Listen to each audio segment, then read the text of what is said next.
Our land burned down 5 years ago, and what is mainly growing back are these mimosa trees, or also known as acacia. If nothing is done to the land, it's likely that causes fire again. To have a better fire break and more space, we want to clear the area behind base camp. We have to chop a bunch of mimosa trees, but realize we don't know much about them. So we are going to visit an expert that studied them for 20 years, and also try to build things with them ourselves. Welcome to a new Project Kamp update. So as you can see, here is the kitchen container, and here is the mimosa forest where it starts.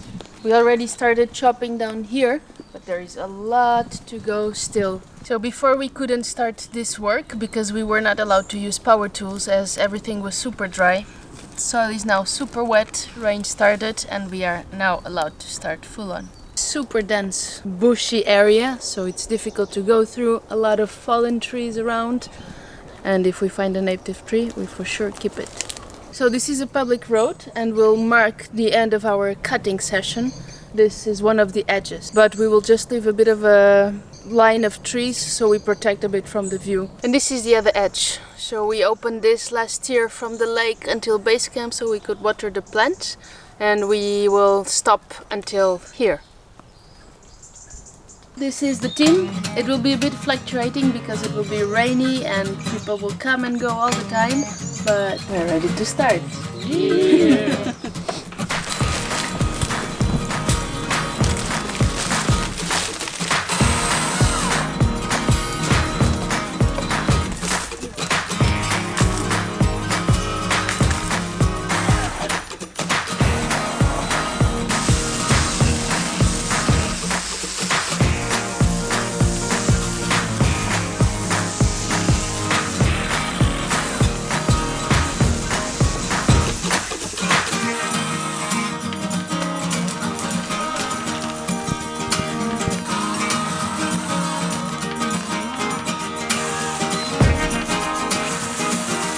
What you doing? Important to compress your wood so it takes up less space.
We've been clearing the patch for a couple of days now. Hard work, but still cannot see much change, lots of bushes and trees. Anyway, our main reason to chop down the mimosas is to reduce fire risk.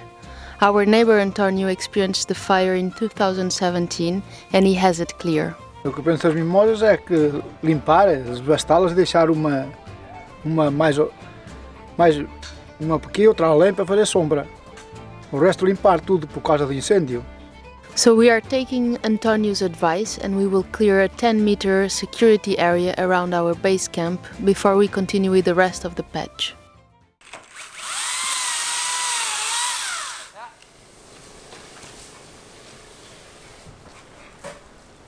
Be careful! Oh my god! Run, run, run, run, run! Oh.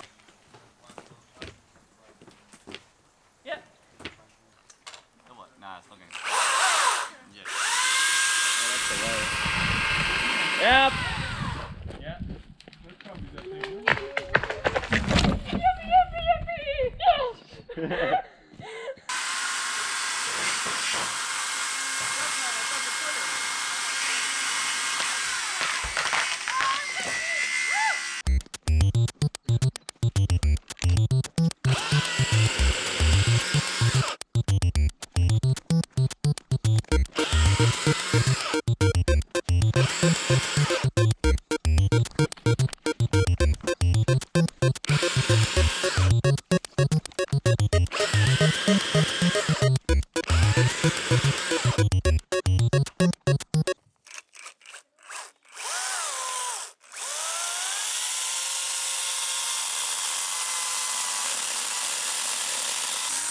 This guy you see cutting mimosas hasn't been properly introduced yet.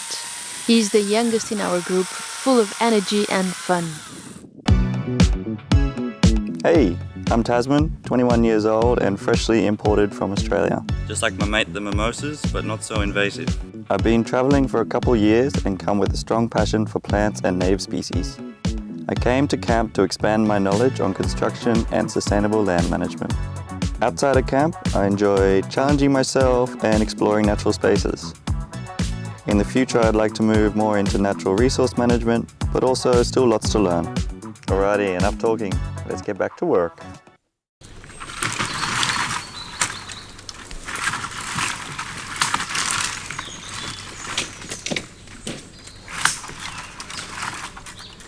As good as it's gonna get. That's fun.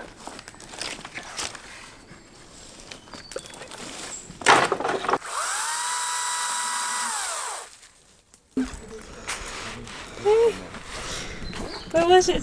In the brambles.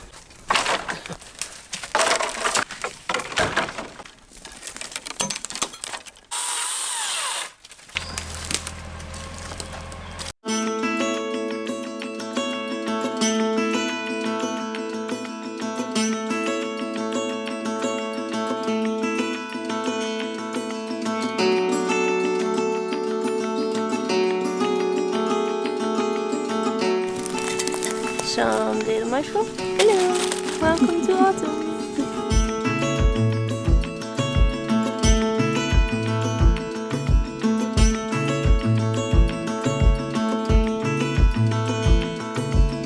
At the moment the space around the lake is quite narrow. It's hard to access it. This is why we will take away these mimosas, dead trees and brambles in between. So we create an open space around the lake to take on next steps.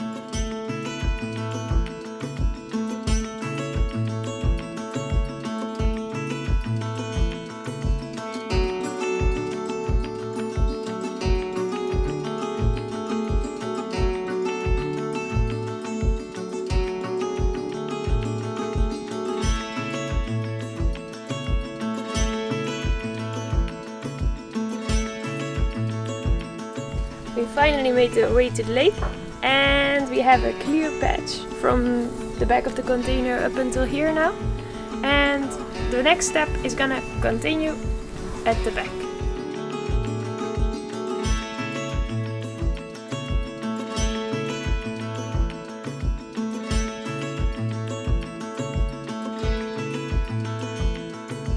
In the middle of all of these mimosas that we have been clearing out, we found a native tree, a madronium.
So most of the place now is cleared. We made a few different organized piles. This is pile number 1 with small burnt sticks. They will be chipped.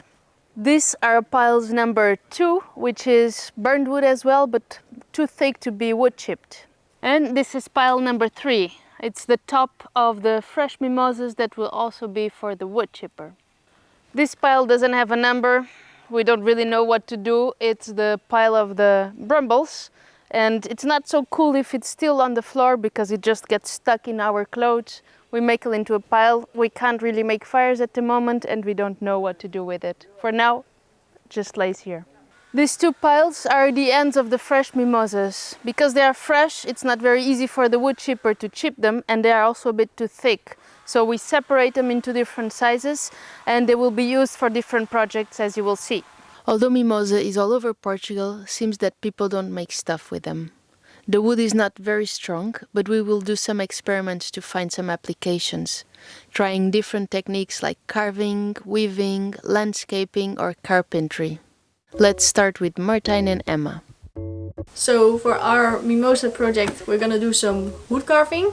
I'm going to make a wash powder measuring spoon. I'm gonna make a back scratcher. For my carving I'm going to use a hatchet, carving knife, my spoon knife, my chisels most of the time, and a wooden hammer. But I saw that Frank is using it at the moment, so I think I'm gonna make one myself real quick, also for mimosa tree. Let's start. Let's go. This is for my hammer. Looks like it's... Is your hammer ready? What do you think? It looks like it's ready. Okay.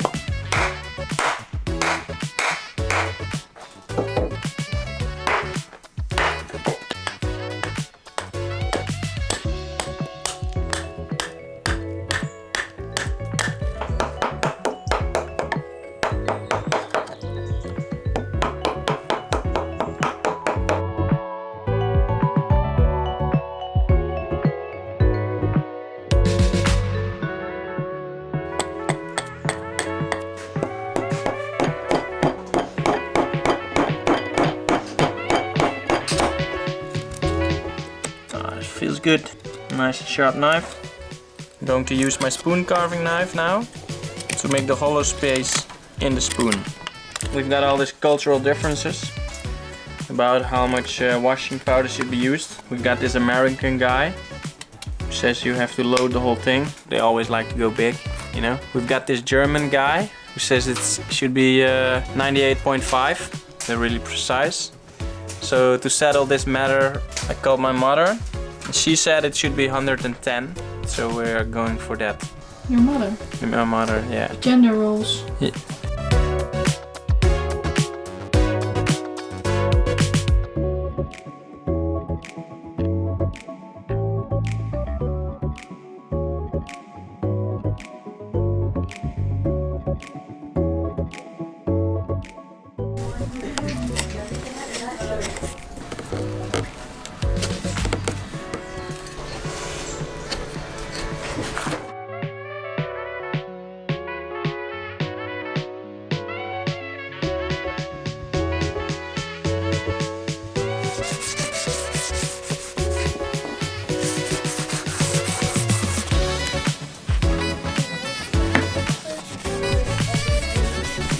I think I'm finished with the spoon.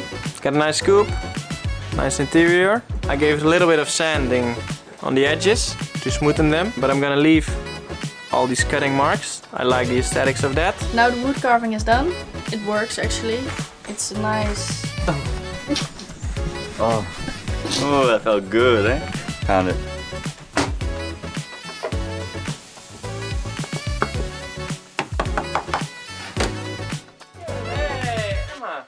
You also finished your piece. Yeah, you too, I see. Wow, that's a nice back scratcher. Yeah, you did a nice job too, man.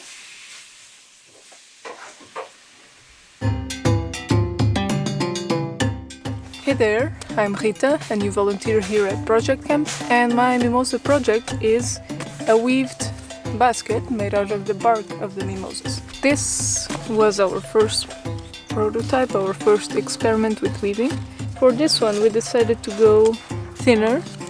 So the strips are half the width. I think the other ones were around 4 centimeters and these ones are around 2 centimeters, I would say. And we doubled the amount of strips because of that. So we went from having 12 strips, so 6 by 6, to 24.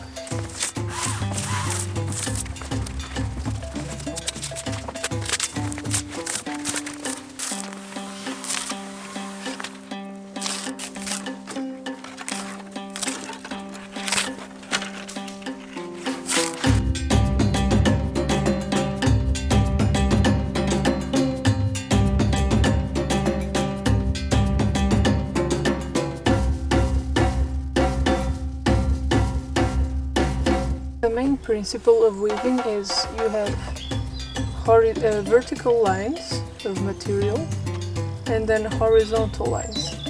I'm just going to see where the last strip is. So if it was under, then this one has to be over. And this one was over, so I go under. And just repeat the process.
It's always good to have a spray bottle in hand so that you mist your working end or even the basket itself and make it more flexible so that you can shape it.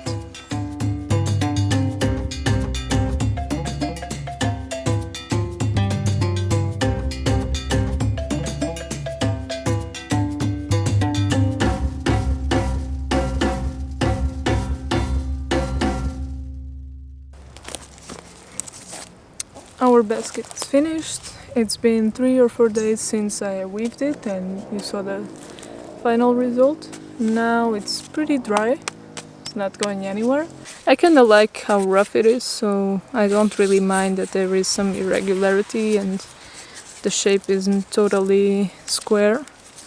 The most importantly, it's waste-free, so you are not purchasing any materials. It's like 0-kilometer material supply.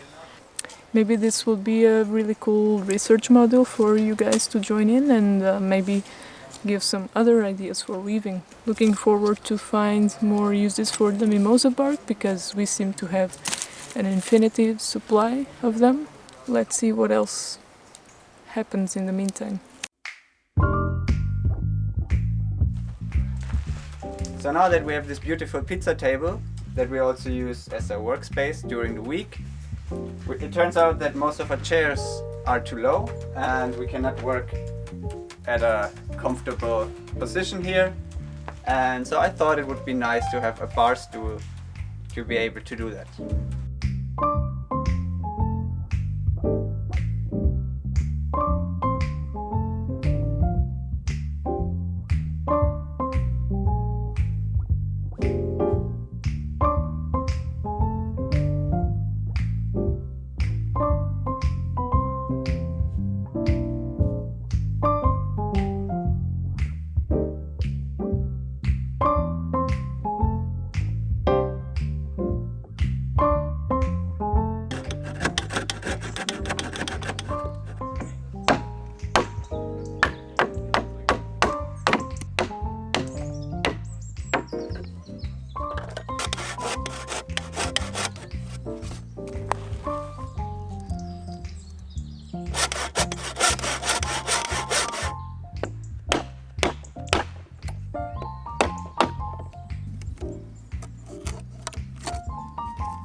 Alright, number 1 is ready.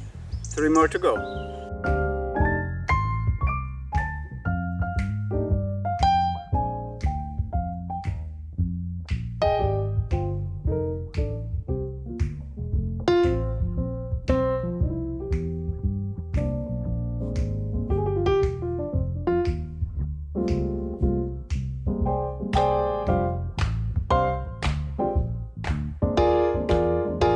I'm going to cut the top to the final height, which... Hey guys, I'm making a video here.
The stool itself is ready now, but as you can see it's not very comfortable yet. It needs a seat, and let's see if Charlie and Reed can do something about that.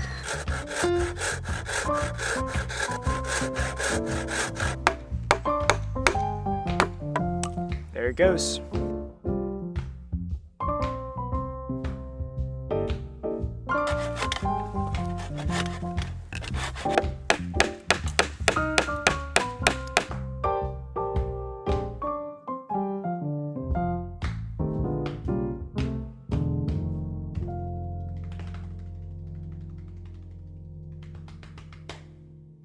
Now that the stool is finished, Martijn can sit at the proper height with a straight back and work happily.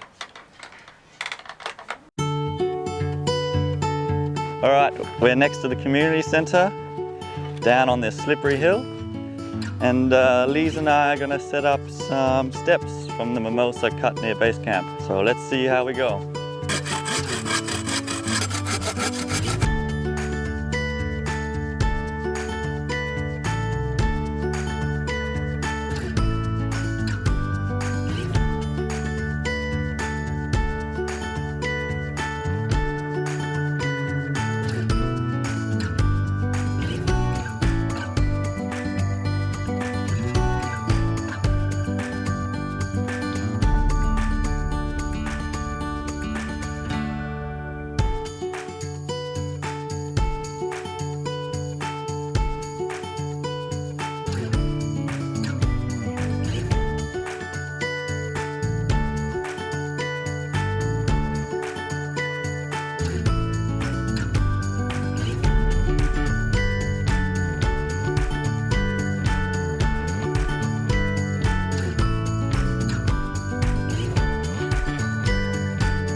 Alrighty, that's the stairs. I think they turned out pretty well. Hopefully we can get up the hill a bit easier now in the rain. And yeah, it was good to use some of these mimosas from up the hill, give them another life. Yeah, cool. So we've been spending quite a lot of time with the mimosa trees by now. But we realized we actually don't know too much about them. We started looking on the internet to get to know them better. In some places, mimosa is a symbol for Women's International Day. It can have healing properties, and many ecologists like it because it grows fast. So it creates a lot of organic mass to build soil that retains water and moist. Seems like a useful plant. But most local people around here actually seem to hate these trees, calling them invasive, useless, and fire risk.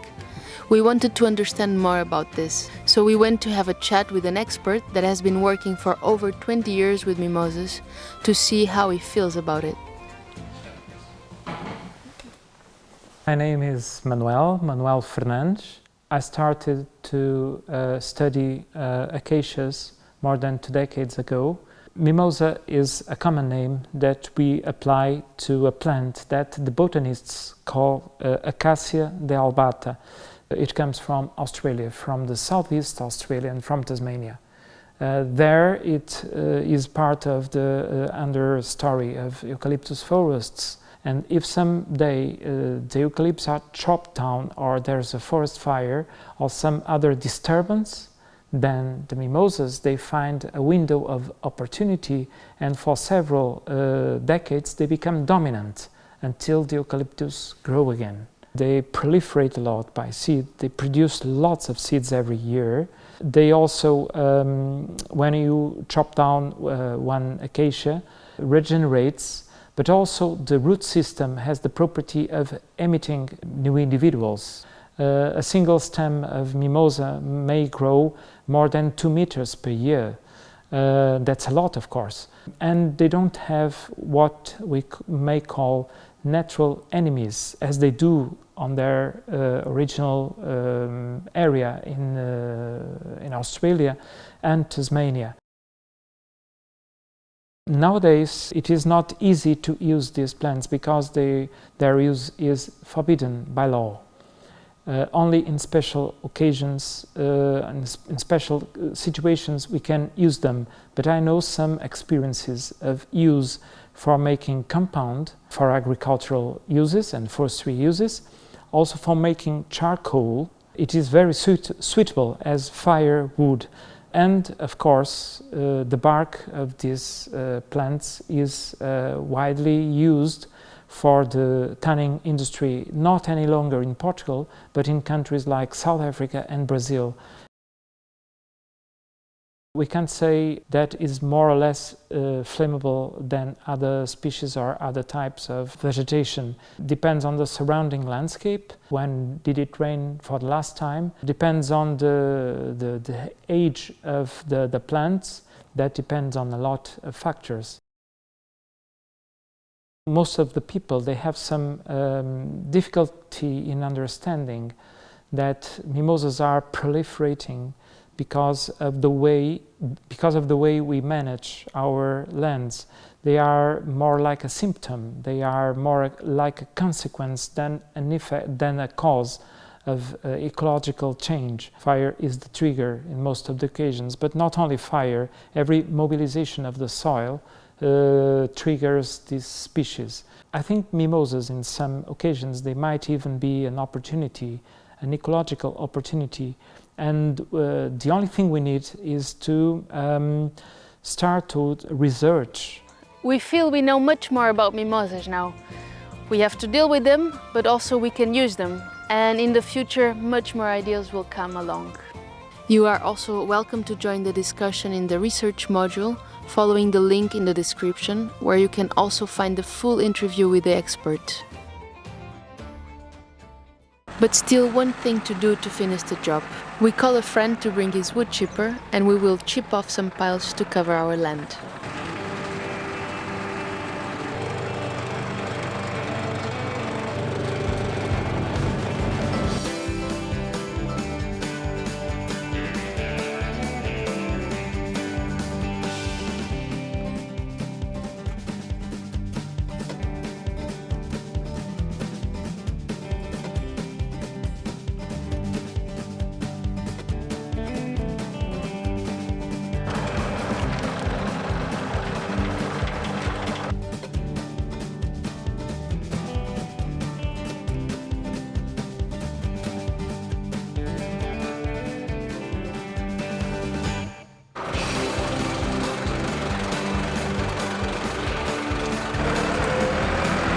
So if you want to buy as a container now, or a tractor, or a wood chipper, go to support.project Kamp.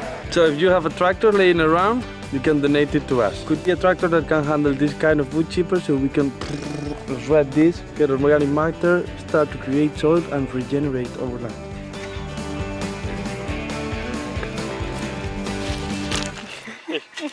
Finally, the space is completely cleared and we have easy access to it. I will show it to you. This is exactly how it looks like. It's now very much fire resilient and the neighbors are super happy and we are much more safe. Wood chips are really brilliant and we spend the whole day chipping it, but we have still loads of piles to go. But for now, we just give back all this organic material to the land. There is some water lines as this place is quite steep.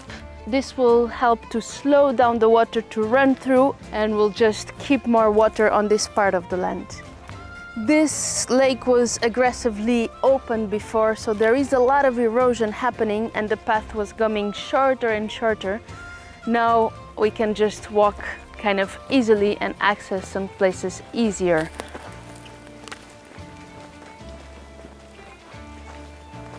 We still have loads of piles to process and we have to check how we will do that. It was hard work. We worked a lot, but it was super fun as well. And this is how it looks like for now. Next week's video is going to be challenges. So bring up your questions in the comments for us to answer. Thanks for watching and don't forget to subscribe. If you like what we do, you can support us on Patreon and your help would be highly appreciated.